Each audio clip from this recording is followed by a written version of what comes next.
சூப்பராக வந்து ஒரு மீன் குழம்பு தான் வைக்க போகிறோம். பாருங்கள், வடச்சட்டி வச்சு எண்ணெய் ஊற்றிருக்கு. சோம்பு, கருவேப்பிலை, பச்சை மிளகாய் இதெல்லாம் போட்டுக்கலாம். பூண்டு போட்டுக்கலாம். அரைச்சி வச்ச தக்காளி பேஸ்ட் வந்து ஊற்றிக்கலாம்.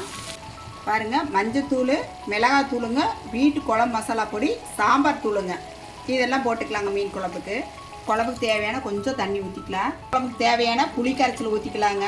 உப்பு போட்டுக்கலாங்க. தேவையான தண்ணி ஊற்றிக்கலாம். தட்டம் போட்டு மூடி வைக்கலாங்க. மீன் பாருங்கள், முரல் மீன் எடுத்துருக்குறோம். சுத்தமாக கழுவி எடுத்து வச்சுட்டு வந்து சீரகம், மிளகு, தேங்காய் பேஸ்ட் வந்து அரைச்சி எடுத்துக்கலாங்க. உள்ள போய் நல்லா கொதிச்சு வந்துச்சு.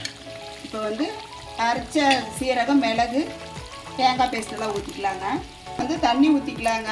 மீன் போட்டுக்கலாங்க. மீன் எல்லாம் போட்டாச்சுங்க. போட்டு லேசாக வந்து கலக்கி விடலாங்க. வெல்லம் வந்து கொஞ்சம் போட்டுக்கலாங்க. முரல் மீன் குழம்பு சூப்பராக ரெடி ஆயிடுச்சு பாருங்க. சூப்பராக இருக்குது பாருங்க. நீங்களும் உங்கள் வீட்டில் செஞ்சு சாப்பிட்டு பார்த்துட்டு எப்படி இருக்குன்னு சொல்லி சொல்லுங்கள்.